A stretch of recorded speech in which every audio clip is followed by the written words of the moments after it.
Baik, kita akan bicara tentang kisah Harut dan Marut. Bicara tentang kisah Harut dan Marut, ikhwatu fiddin, sebab turun ayat ini sebagaimana sebab turun ayat yang sebelumnya atau kisah-kisah yang sebelumnya saya ceritakan kepada antum tentang orang-orang Yahudi yang datang kepada Nabi SAW.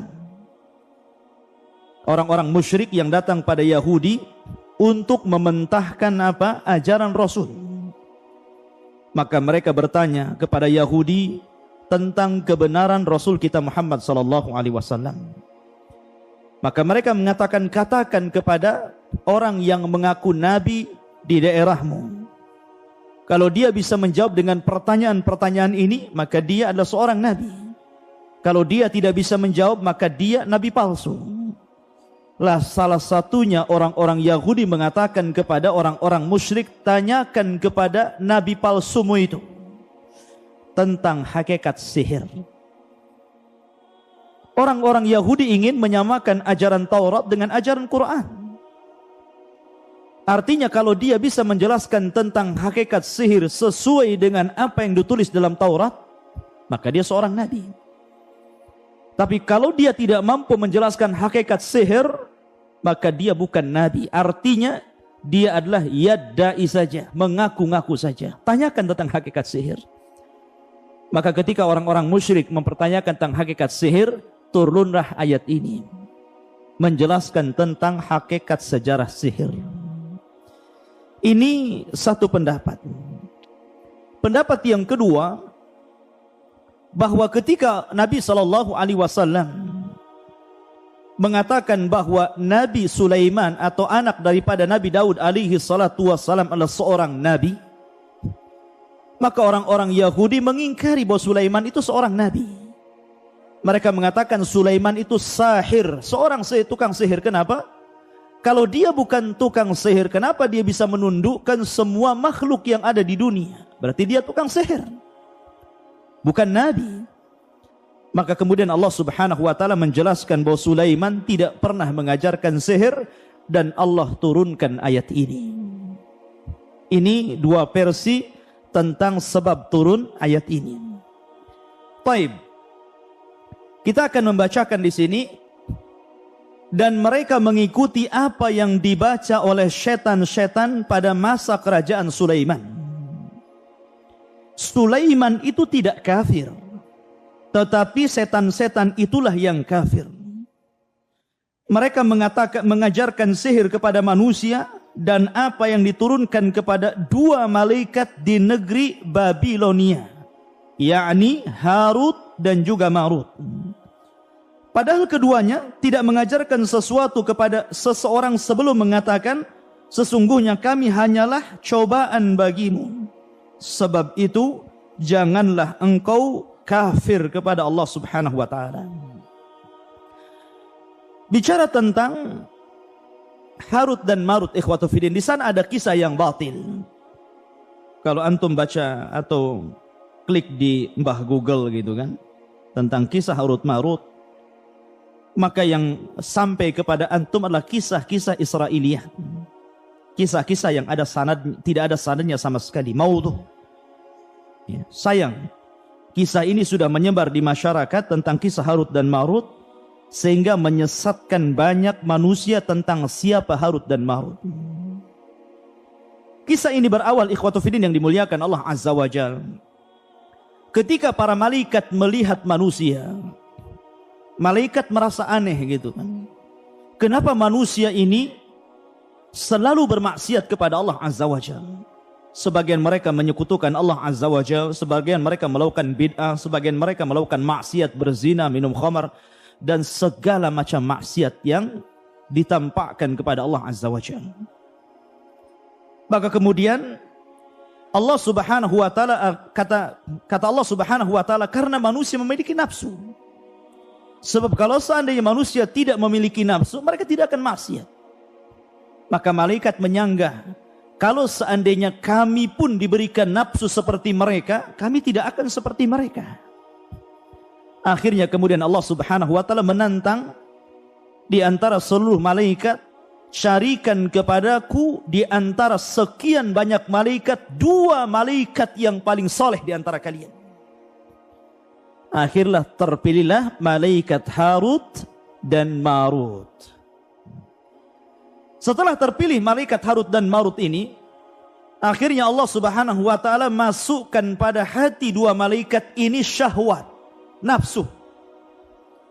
Setelah itu Allah turunkan keduanya ke permukaan bumi.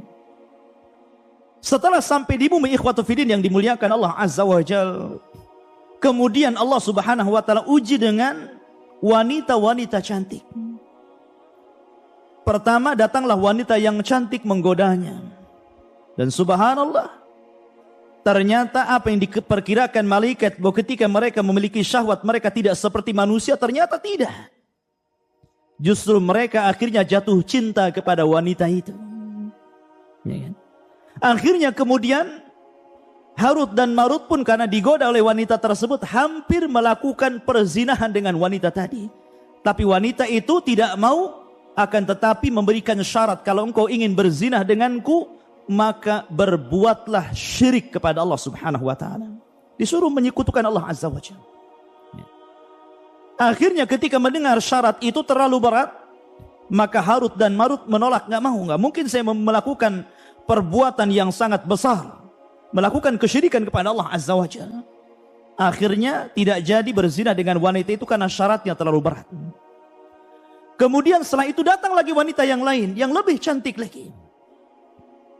Kemudian diajak berzina, tapi wanita itu menolak. Kemudian memberikan syarat. Kalau engkau ingin berzina dengan aku, bunuh orang itu. Kalau tadi syaratnya menyekutukan Allah, sekarang syaratnya suruh membunuh. Mendengar syaratnya berat lagi, nggak mungkin saya membunuh. Ya. Akhirnya ditolak lagi. Sampailah datang wanita yang ketiga yang tidak kalah cantiknya. Wanita ini diajak berzina tapi meminta syarat. Dengan mengatakan syaratku tidak sebagaimana syarat yang lainnya. Kalau kau ingin berzina kepadaku, tashrabul khamar. Kamu harus meminum khamar. Difikirnya Harut dan Marut, daripada saya menyekutukan Allah, daripada saya membunuh, minum khamar ringan. Akhirnya dia senang, diminumlah khamar tadi. Akhirnya minuman keras ini bermain-main dalam otaknya. Karena dia mabuk, ikhwatu fiddin, dia tidak sadar. Akhirnya dalam kondisi mabuk dia menyekutukan Allah, dia membunuh, dan dia juga berzinah. Na'udzubillah. Tiga-tiganya sekali dilakukan karena mabuk. Awalnya dia tolak kesyirikan, dia tolak membunuh. Sekarang dia melakukan kesyirikan, dia membunuh, dan dia berzina. Makanya Nabi SAW mengatakan apa? Al-khamru ummul khaba'is. Bahwa khamar itu gudangnya keburukan. Semua keburukan pangkalnya di khamar. Karena kalau orang sudah mabuk itu tidak sadar, ikhwan. Makanya dahulu ada orang mabuk, kemudian mendengar suara azan. Ya kan? Dia ingin berwudu. Akhirnya dia kencing, disangka itu keran air. Akhirnya dia mengambil kencingnya untuk berwudu, bayangkan. Ya. Kerannya disangka keran air. Dia berwudu sampai selesai dengan air kencingnya. Selesai dia kencing dan berwudu dengan air kencingnya karena dia mabok. Gimana pula orang mabok? Dia pun berdoa kepada Allah Azza wa Jalla, Allahumma ij'alni minat tawwabin waj'alni minal mutatahhirin. Doanya bagus. Ya Allah, jadikan aku termasuk hamba yang bertobat dan jadikan aku hamba yang bersuci. Bayangkan orang mabuk. Ya kan? Ma'asyiral muslimin rahimani wa rahimakumullah. Akhirnya kemudian setelah malaikat ini sadar, menyesal. Menyesal dengan penyesalan yang luar biasa. Akhirnya dia bertobat kepada Allah Azza wa Jalla, dan dia meminta kepada Allah Azza wa Jalla agar mereka diizinkan untuk naik lagi ke atas langit. Tapi Allah Subhanahu wa taala memberikan 2 pilihan. Taib, saya akan angkat engkau ke langit, tapi engkau akan kami masukkan ke dalam neraka dan akan diazab selama-lamanya. Atau engkau tetap di dunia, tapi kami berikan azab di dunia dalam tempo waktu yang sangat terbatas. Maka kedua malaikat Harut dan Marut pun akhirnya memilih tinggal di dunia karena azabnya terbatas. Karena kalau sudah dikiamatkan selesai. Tapi kalau sudah masuk jahannam khalidina fiha, dikekalkan di dalamnya. Akhirnya kemudian setelah malaikat Harut dan Marut tinggal di bumi, wanita yang dizinahinya ini datang kepada Harut dan Marut agar Harut dan Marut mengajarkan kepada dia beberapa kalimat supaya dia bisa naik ke atas langit. Maka kemudian diajarkan oleh Harut dan Marut beberapa kalimat. Akhirnya setelah diajarkan mantra-mantra dan kalimat-kalimat tersebut, betul wanita itu bisa terbang ke langit. Sampai akhirnya wanita itu terbang ke langit. Akhirnya sampai di langit, dia pun dirubah bentuknya oleh Allah Azza wa Jal menjadi bintang. Itulah sejarahnya bintang. Jadi bintang wanita itu. Ya kan? Tapi sekali lagi kisah ini batil. Kisah ini maudhu, palsu. Tidak ada sanadnya, inqita. Jadi antum kalau baca Google tentang Harut dan Marut, jangan pernah mempercayai kisah ini ya. Ya, malaikat mungkin diuji oleh Allah Azza wa Jalla, tapi tidak sampai berzina, membunuh, melakukan kesyirikan. Wa yaf'aluna ma yu'marun. Malaikat itu akan mengerjakan apapun yang diperintahkan Allah. Tidak mungkin sampai seperti ini. Mustahil. Ya kan? Malaikat itu ibadun mukramun. Tapi biqatufidin yang dimuliakan Allah Azza wa Jalla. Lalu sebenarnya siapa Harut dan Marut itu? Dan bagaimana kisahnya? Ma'asyiral muslimin rahimani wa rahimakumullah.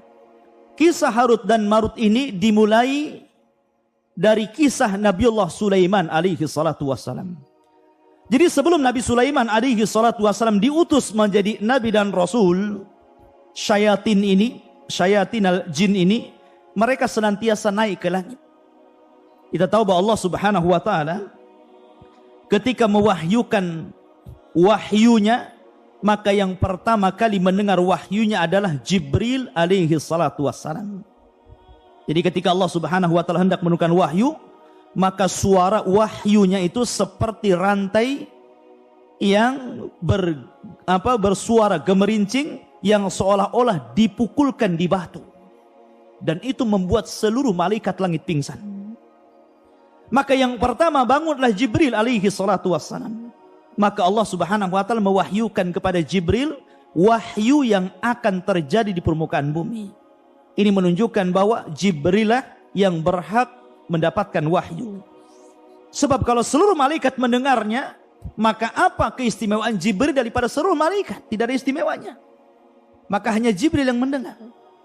Setelah Allah Subhanahu wa taala kemudian mewahyukan kepada Jibril dan selesai mewahyukan kepada Jibril, barulah kemudian seluruh malaikat terbangun dari pingsannya. Dan mereka bertanya kepada Jibril, "Madza qala rabbukum ya Jibril?" Apa yang difirmankan kepadamu wahai Jibril dari Rabbmu? Maka Jibril pun menceritakan apa yang diperintahkan Allah kepada dirinya. Maka semuanya mengatakan qalul haq, qalul haq, qalul haq. Artinya yang diwahyukan adalah semuanya kebenaran. Lah ketika Jibril ini mewahyukan kepada malaikat-malaikat yang lain, memberikan wahyu Allah kepada malaikat-malaikat yang lain, syaitan, jin, itu mereka naik ke langit. Ya, mereka itu naik ke langit. Sampai di maqaidas sam', ada tempat-tempat pos-pos mereka. Ya, ada pos-pos mereka, tempat mereka mencuri dengar apa yang dibicarakan Jibril dengan seluruh malaikat yang akan terjadi di permukaan bumi.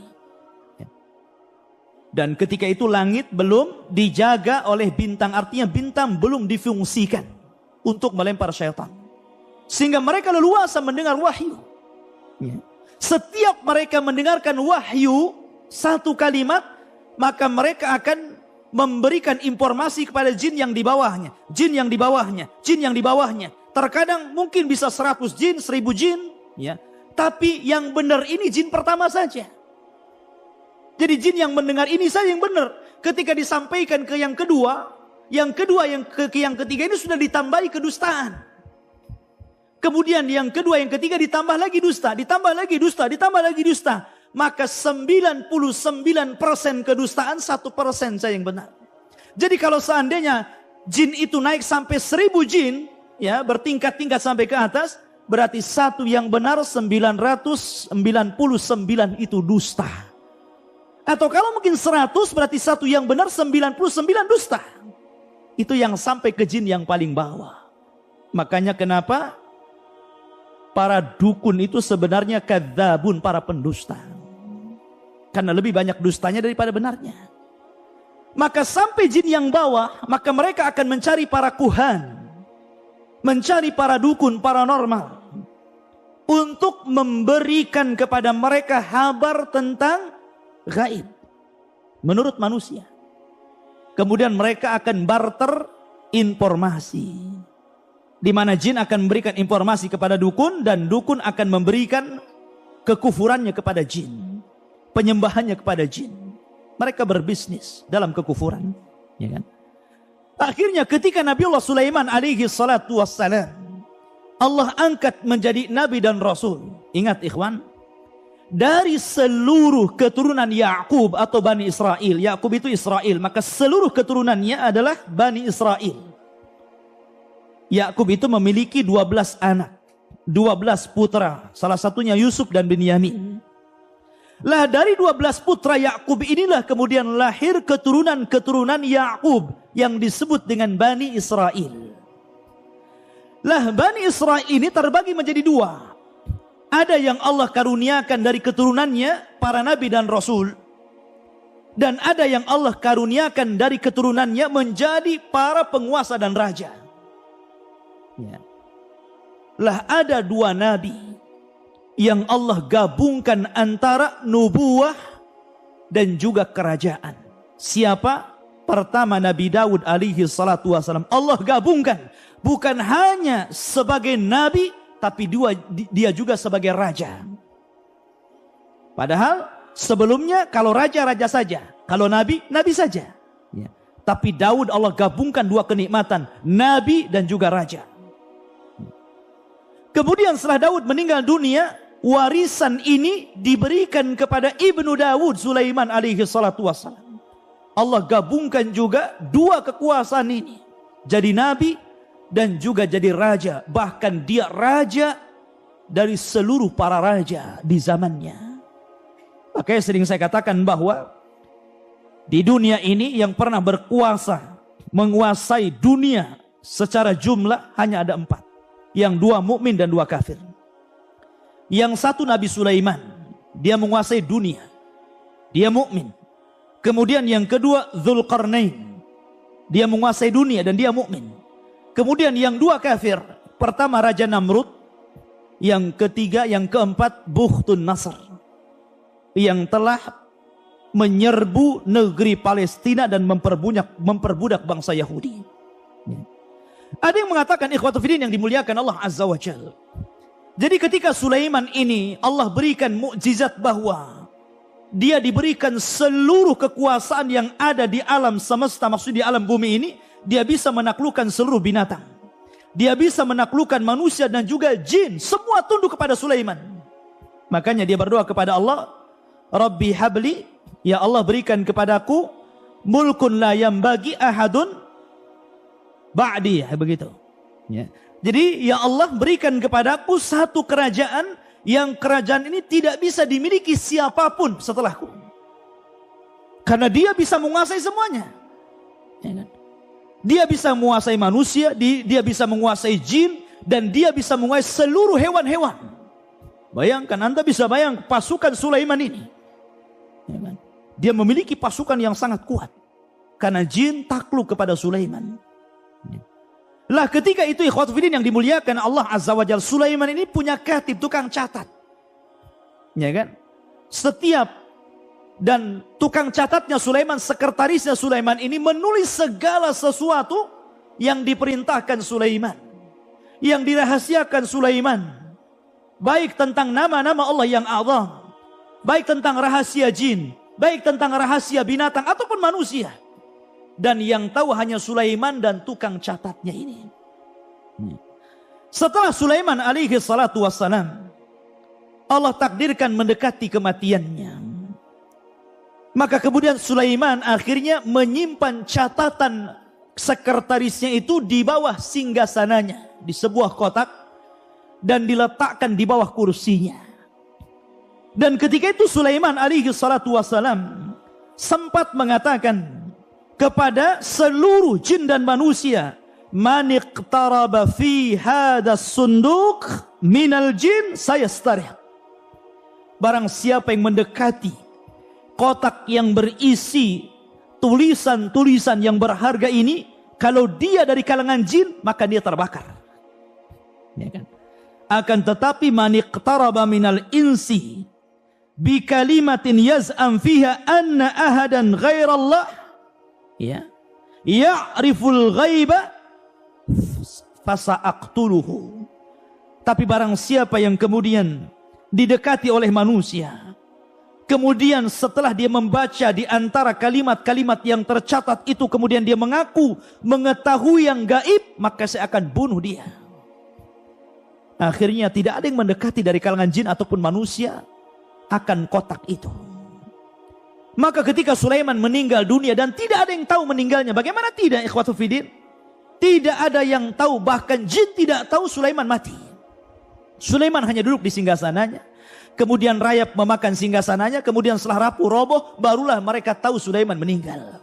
Artinya di sini bahwa kalau memang jin adalah rujukan para dukun, paranormal, dan mereka mengaku sesuatu yang gaib, padahal tidak ada yang mengetahui kecuali Allah Azza wa Jalla, jin saja tidak tahu yang gaib padahal rujukannya. Jin tidak tahu kematian Sulaiman. Sulaiman sudah mati, jin tidak tahu. Macam mana kemudian para dukun mengetahui hal-hal yang gaib sementara rujukannya tidak tahu yang gaib? Ma'asyiral muslimin rahimani wa rahimah. Maka setelah Sulaiman meninggal dunia, kemudian generasi yang mentauhidkan Allah Azza wa Jalla sudah mulai punah. Datanglah generasi berikutnya yang mereka sudah terpengaruh akidahnya. Akhirnya kemudian syaitan datang kepada kaum Babil, kaumnya Sulaiman alaihi salatu wasallam, menjelma menjadi seorang manusia yang sangat saleh. Ketika itu di Babil ini ada seseorang yang bernama Harut dan Marut. Karena solehnya sehingga seolah-olah dia malaikat. Makanya Allah Subhanahu wa taala mengatakan, wa ma unzila 'alal malakaini bi Babil Harut wa Marut. Dan apa yang diturunkan kepada dua malaikat di Babil, yakni Harut dan Marut. Artinya Harut dan Marut itu bukan malaikat, tapi seolah-olah malaikat karena dia saleh. Ada juga ahli tafsir mengatakan bahwa dia adalah syaitan. Harut dan Marut ini syaitan. Ya. Berpura-pura menjadi malaikat. Sehingga dikatakan dua malaikat. Walaupun pendapat yang rajih, yang masyhur, yang mendekati kepada kebenaran, wallahu a'lam, bahwa Harut dan Marut adalah minal bashar. Dia adalah manusia sama dengan kita. Karena kesolehannya orang menganggap apa? Dia malaikat. Akhirnya kemudian syaitan ini mendatangi Harut dan Marut. Kemudian syaitan mengatakan kepada Harut dan Marut, ya, kata syaitan kepada Harut dan Marut, mengatakan, aturiduna, maukah kalian an adullakum ala mulkin la yanfad? Maukah kalian berdua aku tunjukkan kepada sebuah kerajaan, sebagaimana engkau melihat bagaimana Sulaiman bisa menaklukkan semua yang ada di bumi ini, baik jinnya, binatangnya, manusianya, maka aku pun akan menunjukkan kepada apa yang dimiliki Sulaiman. Maka akhirnya Harut dan Marut ini diuji oleh Allah Azza wa Jalla. Akhirnya nurut kepada syaitan ini. Kemudian kata syaitan ini, bongkarlah di bawah kursi ini ada sunduk, ada kotak. Di situ ada buku yang mempelajari tentang ilmu-ilmu yang dipelajari Sulaiman. Maka kemudian Harut dan Marut mengatakan, kenapa engkau tidak ambil saja buku itu dan kau pelajari sendiri? Syaitan ketakutan, kenapa? Karena janji Sulaiman mengatakan barang siapa yang mendekati sunduk ini dan dia adalah jin dan syaitan, maka terbakar dia. Gak berani, ya kan? Gak berani dia. Akhirnya menyuruh Harut dan Marut menggalinya. Dan setelah dibongkar kursinya, Ternyata dia mendapatkan satu kotak dan berisi catatan ilmu Sulaiman tentang sihir, menaklukkan jin, menaklukkan binatang dan begitu seterusnya. Akhirnya kemudian keduanya mempelajari catatan Sulaiman itu. Dan setelah mempelajari akhirnya dia pun memiliki ilmu sihir. Dan dikenal oleh orang-orang, kalau antum ingin belajar sihir, datanglah kepada Harut dan Marut. Itu guru sihir yang paling unggul di zaman itu. Ya kan? Maka semua orang berbondong-bondong kepada Harut dan Marut, karena di zaman itu ikhwatu fiddin orang-orang Yahudi itu terkenal tukang main sihir. Karena sihir itu berasal dari mereka. Makanya siapa yang menyihir Nabi coba? Yahudi. Labid bin Asam, seorang Yahudi yang menyihir Nabi. Nabi disihir. Diambil sisirnya Nabi, Mishtah dan rambutnya Nabi serta sisir yang biasa bersisir Nabi diambil oleh Labid bin Asam, kemudian dijadikan buhul untuk menyihir Nabi. Dan berhasil. Ya kan? Karena sihir itu pasti ada buhulnya. Min syarri nafasa tifil uqad. Uqad itu artinya buhul. Setiap sihir itu ada buhulnya. Ya.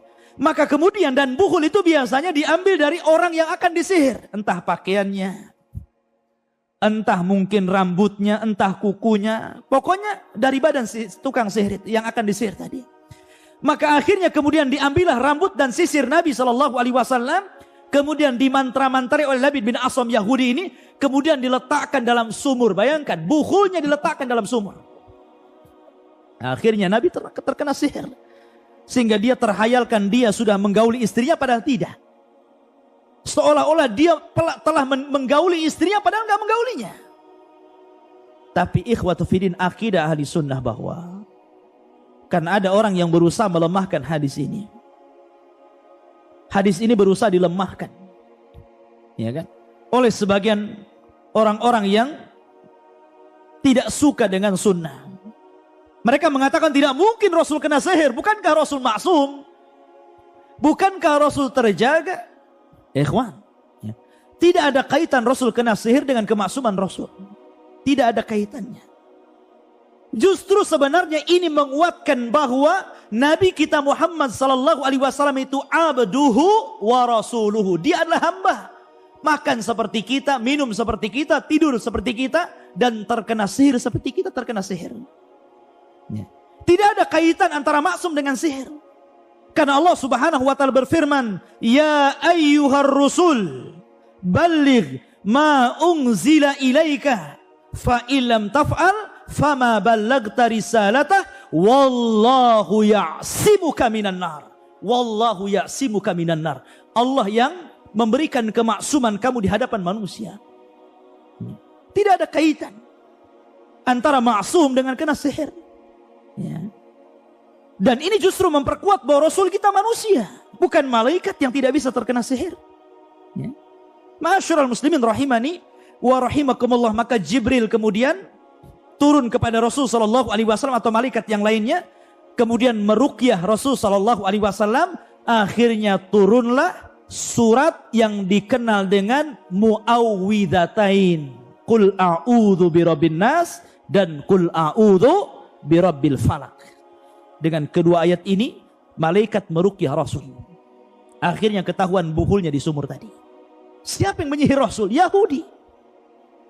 Ya. Makanya kenapa haddus sahir qatal? Kata Nabi SAW, balasan dalam Islam bagi para pelaku sihir dipenggal, dharbatu bisayf, dipenggal lehernya. Makanya Umar pernah memenggal tukang sihir, Hafsah pernah memenggal tukang sihir. Apakah perlu dimintai tobat? Kata para ulama, ada yang mengatakan perlu dimintai tobat selama 3 hari. Kalau dia bertobat maka diampuni, kalau tidak maka dipenggal. Tapi pendapat yang rajah, yang kuat, tidak perlu dimintai tobat, langsung dipenggal lehernya. Itu pendapat yang kuat. Karena kerusakan sihir ini melebihi kerusakan yang lainnya. Bukan hanya kekufuran, kesyirikan, tapi kerusakan di mana-mana. Bisa membunuh, bisa menyakiti, bisa menceraikan suami istri dan begitu seterusnya. Kerusakannya luar biasa. maka tidak perlu dimintai tobat. La yustatab, kata para ulama, tidak perlu dimintai tobat, langsung dorbatun bisaif, penggal lehernya. Tapi waktu kembali bahwa setelah kemudian orang-orang Yahudi, karena ketika itu ada dalam riwayat wallahu a'lam riwayat ini, tapi yang jelas saya pernah terbaca dalam tafsir bahwa dahulu ketika orang-orang Palestina ini dibantai oleh Bukhtun Nasr, yang saya sebutkan tadi, raja yang zalim yang menguasai dunia, maka orang-orang Yahudi Palestina ini, Bani Israel ini, akhirnya mereka menjadi budak, sehingga mereka berusaha untuk keluar dari perbudakan Bukhtun Nasr. Akhirnya kemudian mereka mempelajari sihir supaya keluar dari jeratan Bukhtun Nasr. Akhirnya tersebarlah kesyirikan di mana-mana, ilmu sihir di mana-mana. Lah kebetulan di situ itu ada Harut dan Marut yang sihirnya luar biasa, menguasai ilmu Sulaiman. Makanya kemudian orang mengatakan bahwa datanglah kepada Harut dan Marut, belajarlah kepada dia. Tetapi Harut dan Marut, ikhwatu fillah, adalah ujian Allah Subhanahu wa taala. Harut dan Marut mengatakan kepada setiap orang yang akan belajar sihir kepadanya, wa ma yu'allimani min ahadin hatta yaqula innama nahnu fitnatun fala takfur. Maka Harut dan Marut tidaklah mengajarkan sihir kepada siapapun dari kalangan Bani Israel, kecuali keduanya pasti mengatakan, sebelum kamu belajar sihir kepada aku, saya ingatkan, sihir ini fitnah. Nanti setelah aku ajarkan sihir, jangan pernah kufur kepada Allah. Baik, bagus kan kalimatnya. Sebagian mereka ada yang kembali tidak mempelajari sihir, tapi sebagian juga ada yang kemudian berusaha mempelajari sihir. Tapi apa kenyataannya? Kenyataannya apa yang dikatakan Harut dan Marut tidak sebagaimana yang diiyahkan mereka. Justru kenyataannya setelah mereka mempelajari sihir dari Harut dan Marut, justru kondisinya makin rusak. Perdukunan di mana-mana, sihir di mana-mana. Sampai hari ini, sihir itu di mana-mana. Ya. Ikhwatu fiddin yang dimuliakan Allah Azza wa Jalla. Barulah ikhwatu fiddin zaman terus berjalan, maka Allah Subhanahu wa taala setelah mengutus Nabi kita Muhammad sallallahu alaihi wasallam, barulah Allah memfungsikan bintang di situ. Bayangkan zaman Nabi Sulaiman sampai ke zaman Rasul itu ribuan tahun, ikhwan. Bukan puluhan tahun, bukan ratusan tahun, ribuan tahun. Baru Allah Subhanahu wa taala yahrusus sama, menjaga langit dari syaitanir rajim. Dengan cara apa? Memfungsikan bintang. Sehingga ketika itu ikhwatu fiddin, syaitan tidak bisa naik lagi ke langit. Mereka hanya berputar-putar di bumi dan tidak bisa naik ke langit. Setiap mereka naik ke langit, maka mereka akan ditembak oleh meteor dan mati. Sehingga mereka tidak berani. Di zaman Rasul tidak ada syaitan yang berani masuk ke langit. Dan ini menunjukkan tentang bagaimana Allah Subhanahu wa taala menjaga keotentikan risalah Rasul. Inna nahnu nazzalna dzikra wa inna lahu lahafizun. Kami yang menurunkan Al-Quran, kami yang menjaganya. Sebab kalau seandainya syaitan ini naik, maka akan tercampur antara perkataan Allah dan perkataan dukun. Al-Quran terjaga, maka mereka tidak bisa naik ke langit, karena mereka akan ditembak. Maka akhirnya mereka berputar-putar di bumi sampai suatu ketika Nabi SAW berdakwah di Taif. Ma'ruf kisahnya. Ternyata penduduk Taif tidak menerima dakwah Rasul. Justru yang ada Rasul SAW dilempari sampai berdarah-darah. Akhirnya kemudian Nabi SAW pulang dengan tangan hampa bersama budaknya Zaid ibn al-Harithah.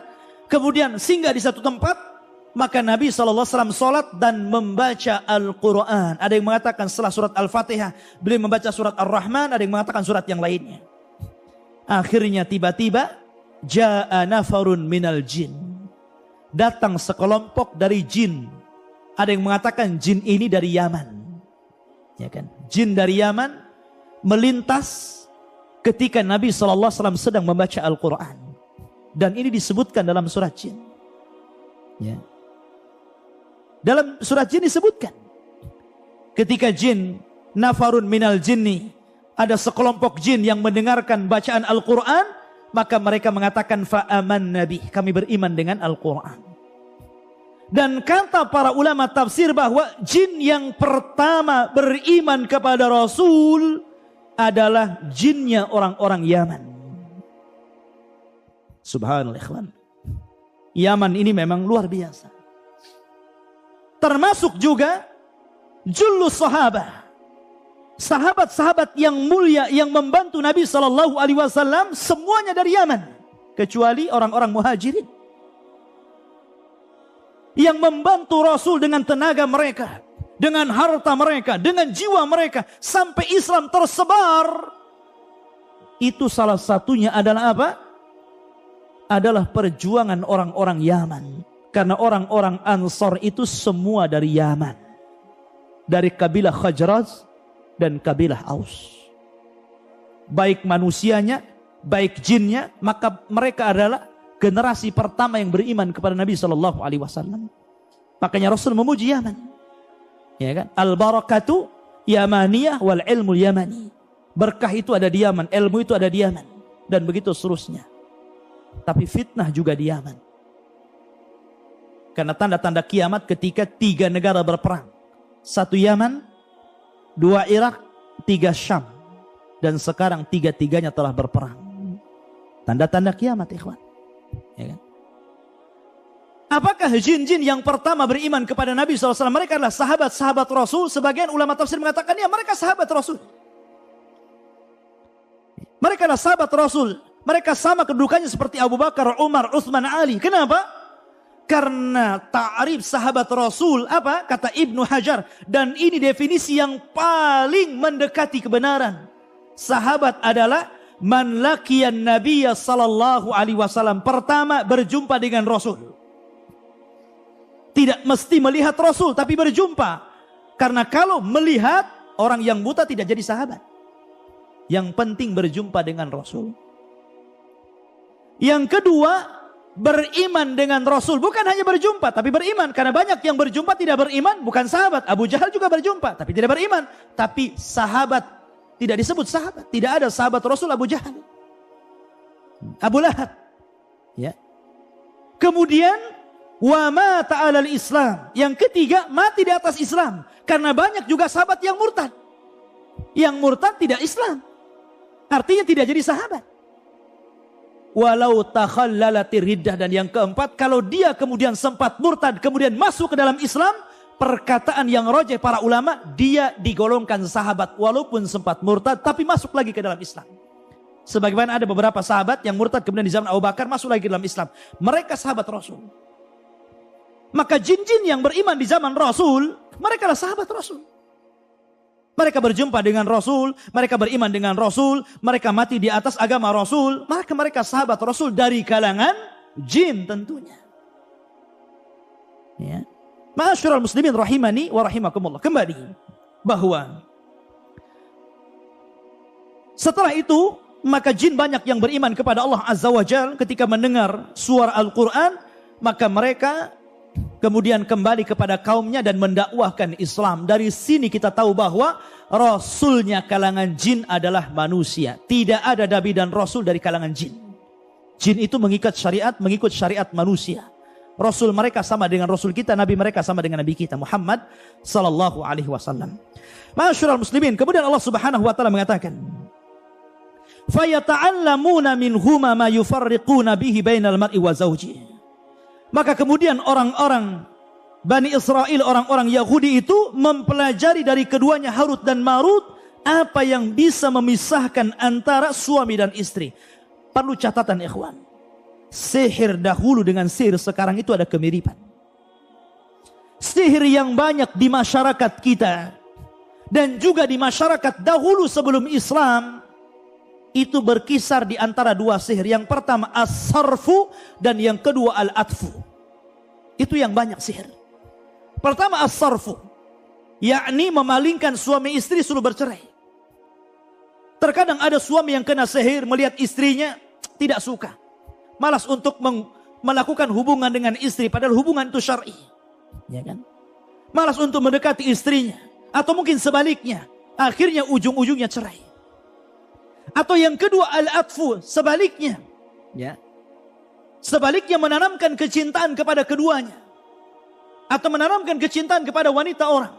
Atau bahasa kita mungkin ilmu pelet begitu ya. Supaya orang dekat dengan dia. Dan ghalibus sihri hakada. Umumnya sihir seperti itu. Namun ada juga sihir yang ganas yang sampai membunuh, ikhwan. Na'udzubillah. Ya. Maka di sini Al-Quran mengatakan bahwa mereka mempelajari sihir itu apa yang bisa memisahkan antara suami istri. Wa ma hum bidharina bihi min ahadin illa biiznillah. Tapi ingat bahwa sihir apapun tidak akan memadaratkan siapapun kecuali atas izin dari Allah Subhanahu wa taala. Seandainya tukang sihir ini berkumpul di dunia kemudian hendak menyihir antum, kalau seandainya Allah tidak mengizinkan sihir itu terkena antum, antum tidak akan terkena sihir. Karena Rasul mengatakan, seandainya seluruh manusia berkumpul, jinnuhum wa insuhum, manusia dan jinnya, ada an yadhurruka bi syai'in lan yadhurruka illa bima qad kataballahu lak. Tidak akan sampai madarat itu kepadamu kecuali memang madarat itu sudah ditetapkan di Lauhil Mahfuz. Ya. Kemudian wa yata'allamuna ma yadhurruhum wa la yanfa'uhum. Dan mereka mempelajari apa yang memadaratkan mereka dan tidak bermanfaat. Sihir itu tidak ada manfaatnya sedikit pun. Bahkan akan mengantarkan kepada kekufuran. Sihir itu tidak manfaat, ikhwan. Maka jangan pernah mempelajari sihir.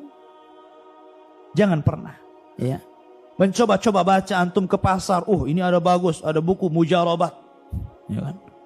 Isinya a, ba, tak, sasa, jim, kan gitu kan. Nggak jelas itu.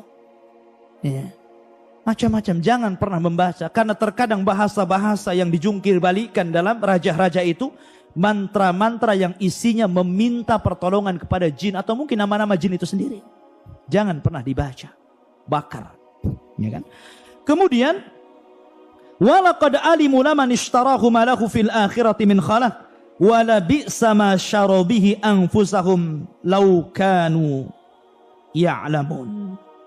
Dan sungguh. Mereka sudah tahu barang siapa membeli, menggunakan sihir itu niscaya tidak akan mendapatkan keuntungan di akhirat. Dan sungguh sangatlah buruk perbuatan mereka yang menjual dirinya dengan sihir sekiranya mereka mengetahuinya. Walau annahum amanu wattaqau lamatsubatun min indillahi khairun law kanu ya'lamun. Dan jika mereka beriman dan bertakwa, pahala dari Allah pasti lebih baik sekiranya mereka mengetahui. Ya. Ma'asyiral muslimin rahimani wa rahimakumullah. Maka Jibril kemudian turun kepada Rasul sallallahu alaihi wasallam atau malaikat yang lainnya, kemudian meruqyah Rasul sallallahu alaihi wasallam. Akhirnya turunlah surat yang dikenal dengan Muawwidzatain. Qul a'udzu birabbin nas dan qul a'udzu birabbil falaq. Dengan kedua ayat ini, malaikat meruqyah Rasul. Akhirnya ketahuan buhulnya di sumur tadi. Siapa yang menyihir Rasul? Yahudi. Ya. Makanya kenapa haddus sahir qatal? Kata Nabi SAW, balasan dalam Islam bagi para pelaku sihir dipenggal. Dharbatu bisayf. Dipenggal lehernya. Makanya Umar pernah memenggal tukang sihir. Hafsah pernah memenggal tukang sihir. Apakah perlu dimintai tobat? Kata para ulama, ada yang mengatakan perlu dimintai tobat selama 3 hari. Kalau dia bertobat maka diampuni, kalau tidak maka dipenggal. Tapi pendapat yang rajah, yang kuat, tidak perlu dimintai tobat. Langsung dipenggal lehernya. Itu pendapat yang kuat. Karena kerusakan sihir ini melebihi kerusakan yang lainnya. Bukan hanya kekufuran, kesyirikan, tapi kerusakan di mana-mana. Bisa membunuh, bisa menyakiti, bisa menceraikan suami istri dan begitu seterusnya. Kerusakannya luar biasa. Maka tidak perlu dimintai tobat. La yustatab, kata para ulama. Tidak perlu dimintai tobat. Langsung dorbatu bisayf. Penggal lehernya. Tapi waktu kembali bahwa setelah kemudian orang-orang Yahudi, karena ketika itu ada dalam riwayat wallahu a'lam riwayat ini. Tapi yang jelas saya pernah terbaca dalam tafsir bahwa dahulu ketika orang-orang Palestina ini dibantai oleh Bukhtun Nasr, yang saya sebutkan tadi raja yang zalim yang menguasai dunia. Maka orang-orang Yahudi Palestina ini, Bani Israel ini, akhirnya mereka menjadi budak. Sehingga mereka berusaha untuk keluar dari perbudakan Bukhtun Nasr. Akhirnya kemudian mereka mempelajari sihir supaya keluar dari jeratan Bukhtun Nasr. Akhirnya tersebarlah kesyirikan di mana-mana, ilmu sihir di mana-mana. Lah kebetulan di situ itu ada Harut dan Marut yang sihirnya luar biasa, menguasai ilmu Sulaiman.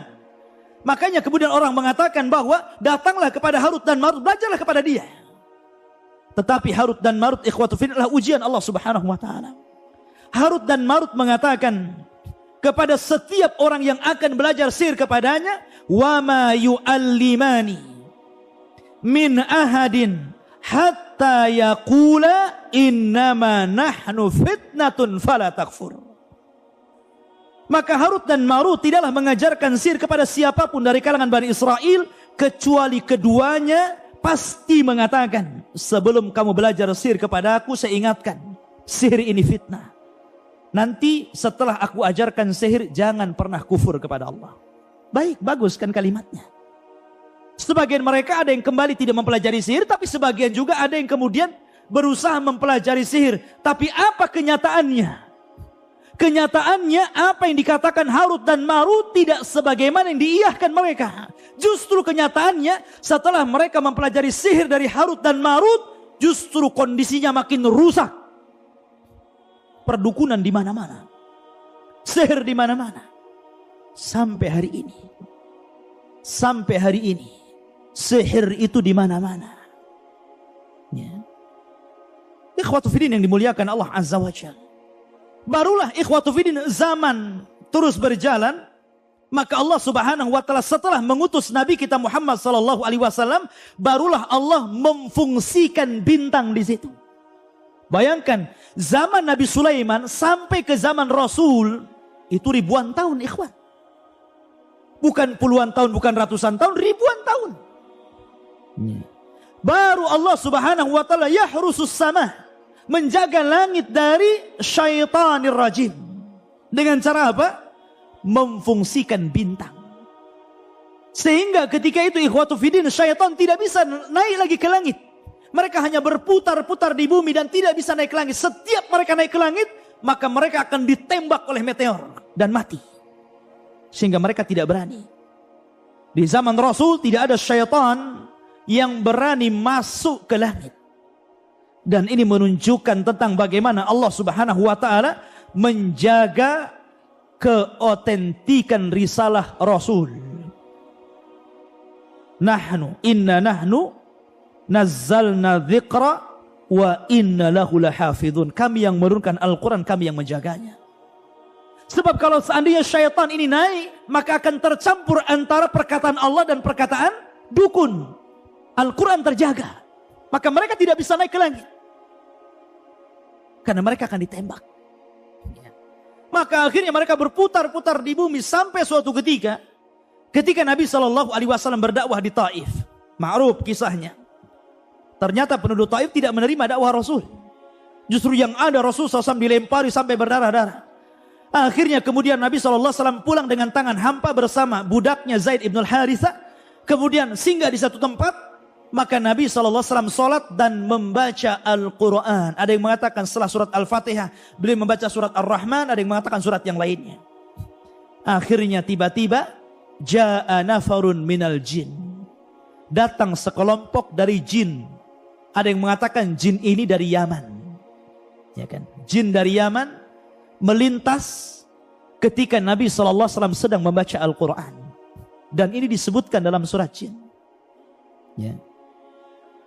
Dalam surat jin disebutkan ketika jin nafarun minal jinni, ada sekelompok jin yang mendengarkan bacaan Al-Quran, maka mereka mengatakan fa'aman nabi, kami beriman dengan Al-Quran. Dan kata para ulama tafsir bahwa jin yang pertama beriman kepada Rasul adalah jinnya orang-orang Yaman. Subhanallah ikhwan. Yaman ini memang luar biasa. Termasuk juga jullus sahabah. Sahabat-sahabat yang mulia yang membantu Nabi SAW semuanya dari Yaman, kecuali orang-orang muhajirin yang membantu Rasul dengan tenaga mereka, dengan harta mereka, dengan jiwa mereka, sampai Islam tersebar. Itu salah satunya adalah apa? Adalah perjuangan orang-orang Yaman. Karena orang-orang Ansar itu semua dari Yaman, dari kabilah Khazraj dan kabilah Aus. Baik manusianya, baik jinnya, maka mereka adalah generasi pertama yang beriman kepada Nabi SAW.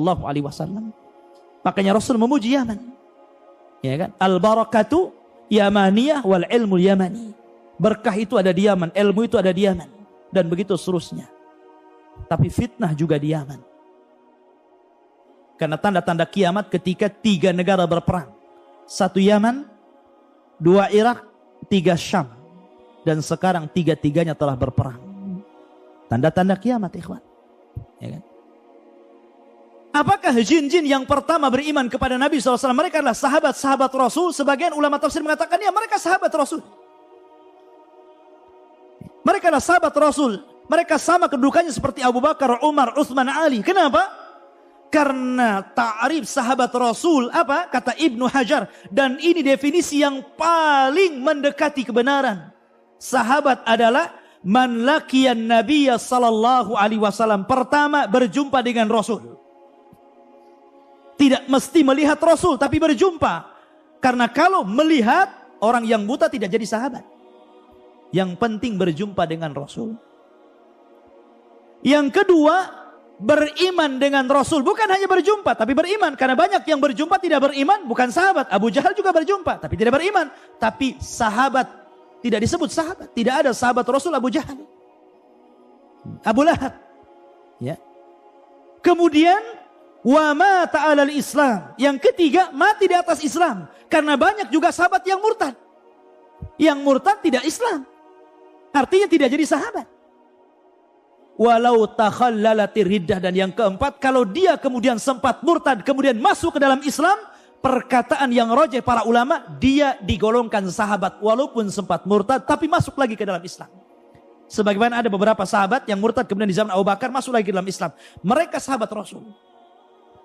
Maka jin-jin yang beriman di zaman Rasul, mereka adalah sahabat Rasul. Mereka berjumpa dengan Rasul, mereka beriman dengan Rasul, mereka mati di atas agama Rasul, maka mereka sahabat Rasul dari kalangan jin tentunya. Ya. Ma'asyiral muslimin rahimani wa rahimakumullah. Kembali bahwa setelah itu maka jin banyak yang beriman kepada Allah Azza wa Jalla ketika mendengar suara Al-Quran, maka mereka kemudian kembali kepada kaumnya dan mendakwahkan Islam. Dari sini kita tahu bahwa Rasulnya kalangan jin adalah manusia. Tidak ada Nabi dan Rasul dari kalangan jin. Jin itu mengikut syariat manusia. Rasul mereka sama dengan Rasul kita, Nabi mereka sama dengan Nabi kita, Muhammad sallallahu alaihi wasallam. Ma'asyiral muslimin, kemudian Allah Subhanahu wa taala mengatakan, "Fayata'allamuna minhuma ma yufarriquna bihi bainal mar'i wa zawjihi." Maka kemudian orang-orang Bani Israel, orang-orang Yahudi itu mempelajari dari keduanya Harut dan Marut apa yang bisa memisahkan antara suami dan istri. Perlu catatan ikhwan. Sihir dahulu dengan sihir sekarang itu ada kemiripan. Sihir yang banyak di masyarakat kita dan juga di masyarakat dahulu sebelum Islam itu berkisar di antara 2 sihir. Yang pertama as-sarfu dan yang kedua al-atfu. Itu yang banyak sihir.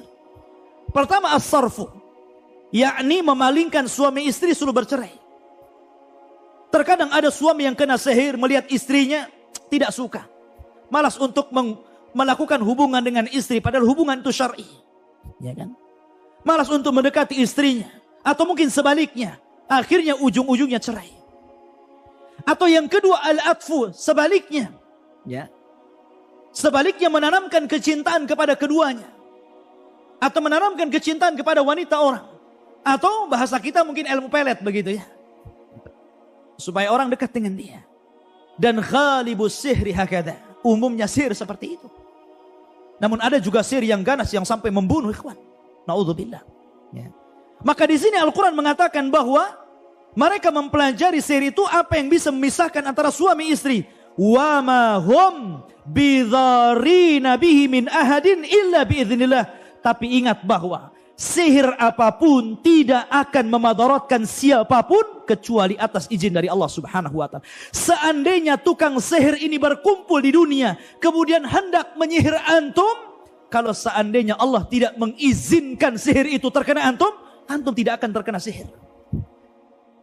Karena Rasul mengatakan, seandainya seluruh manusia berkumpul, jinnuhum wa insuhum, manusia dan jinnya, ala an yadhurruka bi syai'in lan yadhurruka illa bima qad kataballahu lak. Tidak akan sampai madarat itu kepadamu kecuali memang madarat itu sudah ditetapkan di Lauhil Mahfuz. Ya. Kemudian wa yata'allamuna ma yadhurruhum wa la yanfa'uhum. Dan mereka mempelajari apa yang memadaratkan mereka dan tidak bermanfaat. Sihir itu tidak ada manfaatnya sedikit pun. Bahkan akan mengantarkan kepada kekufuran. Sihir itu tidak manfaat, ikhwan. Maka jangan pernah mempelajari sihir. Jangan pernah.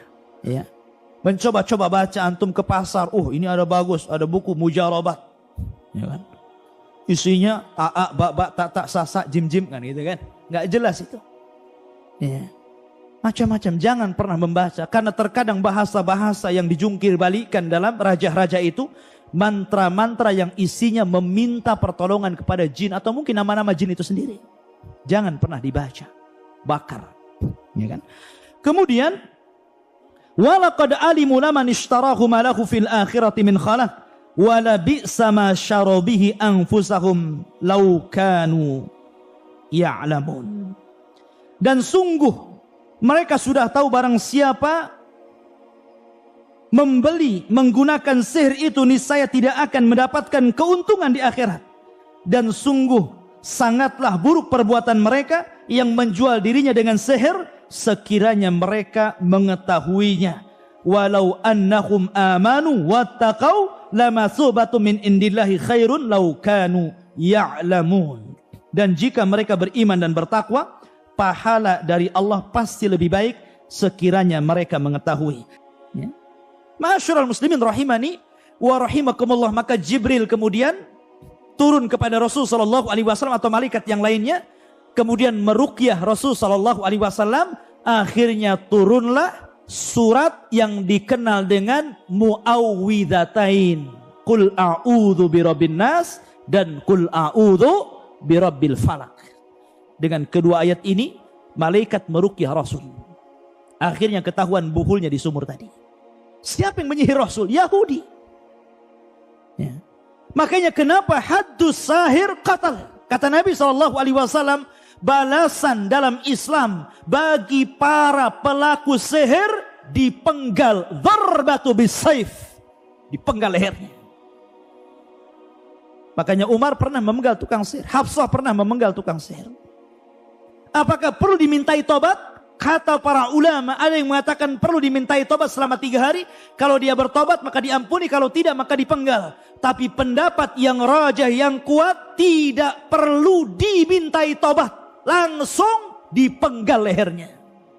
Itu pendapat yang kuat. Karena kerusakan sihir ini melebihi kerusakan yang lainnya. Bukan hanya kekufuran, kesyirikan, tapi kerusakan di mana-mana. Bisa membunuh, bisa menyakiti, bisa menceraikan suami istri dan begitu seterusnya. Kerusakannya luar biasa.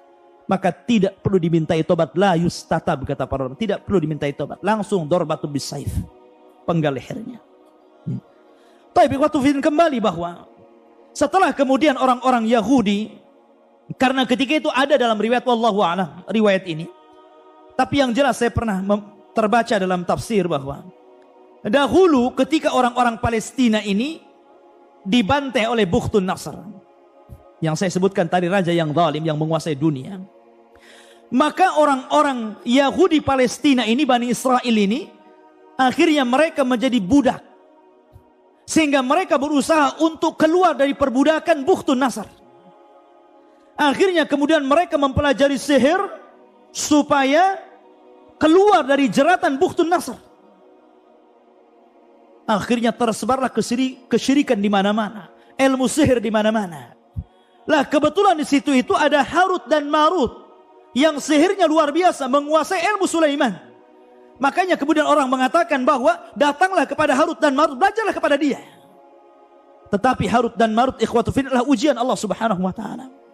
Harut dan Marut mengatakan kepada setiap orang yang akan belajar sihir kepadanya, wa ma yu'allimani min ahadin hatta yaqula innama nahnu fitnatun fala takfur.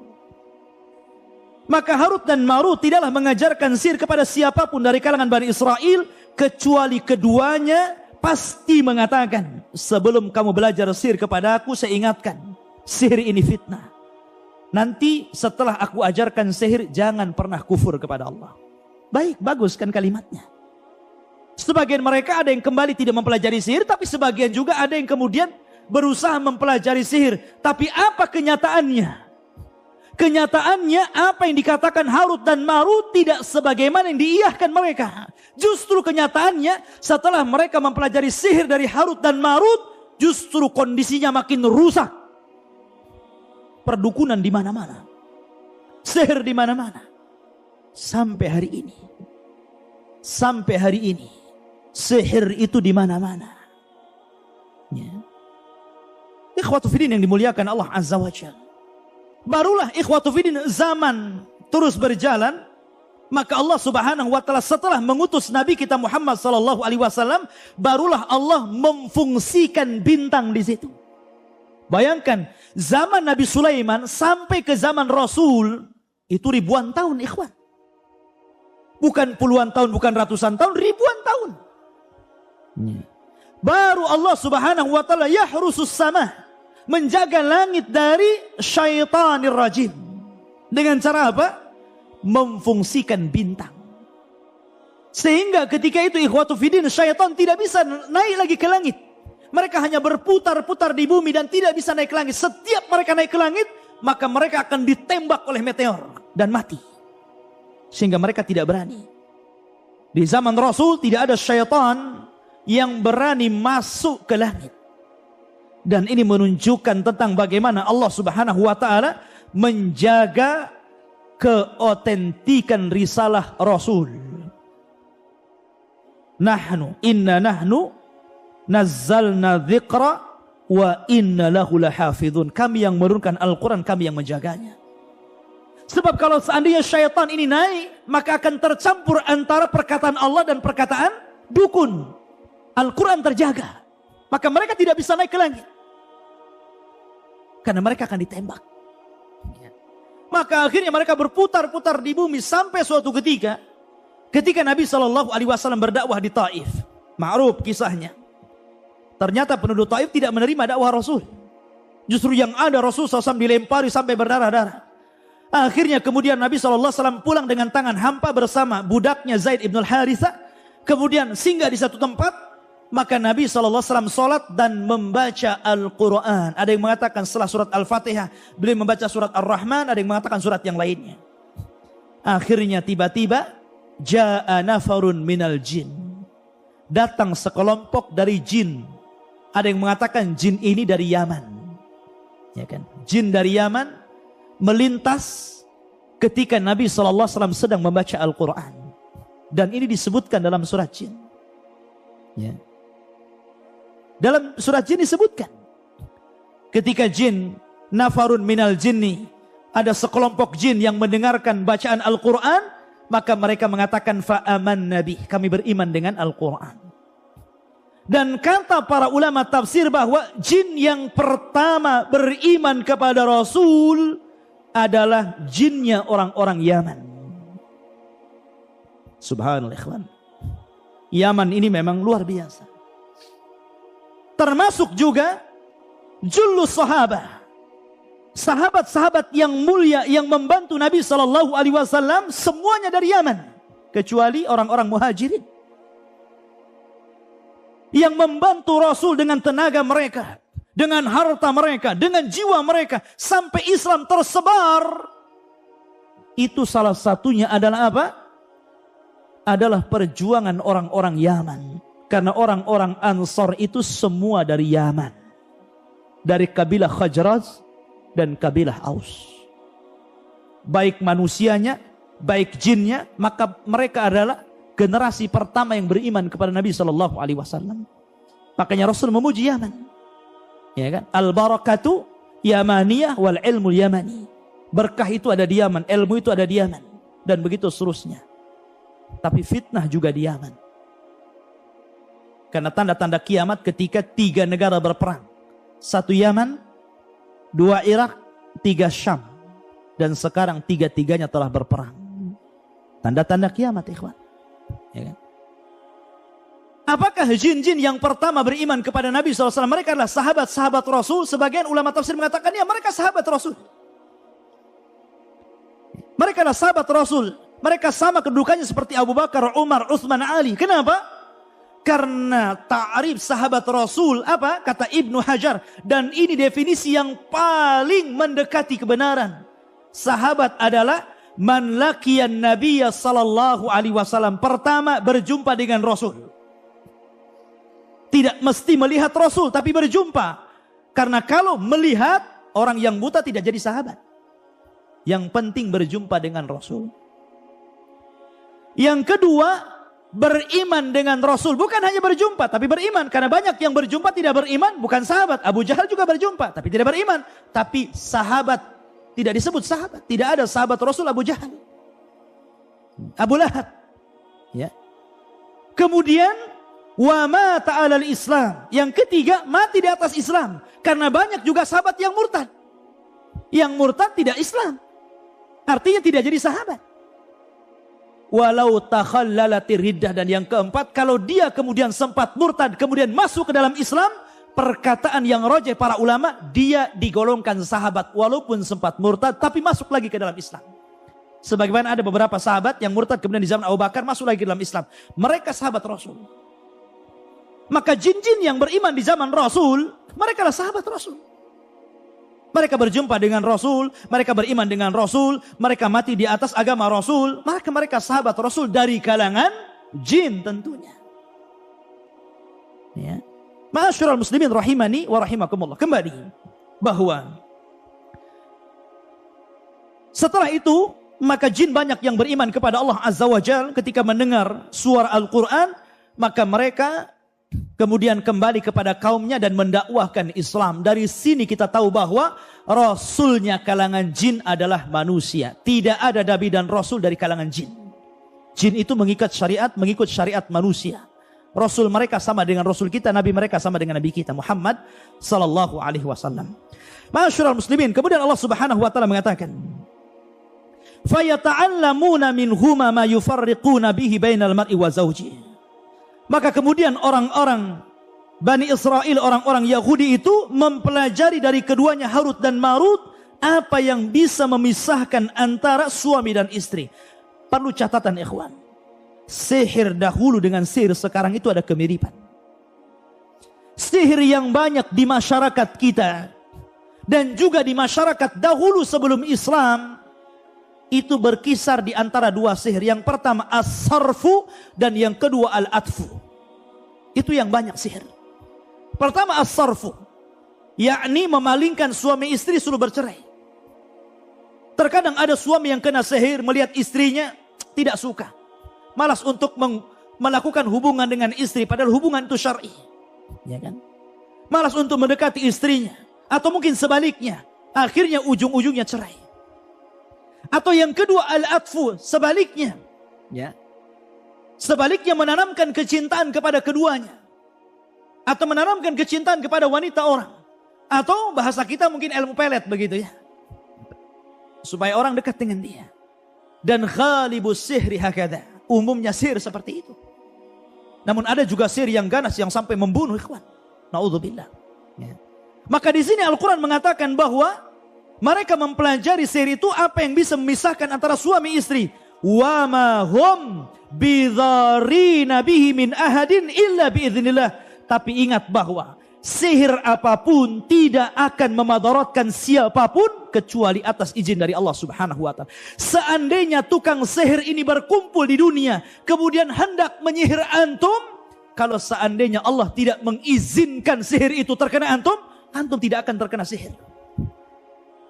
Karena Rasul mengatakan, seandainya seluruh manusia berkumpul, jinnuhum wa insuhum, manusia dan jinnya, ala an yadhurruka bi syai'in lan yadhurruka illa bima qad kataballahu lak.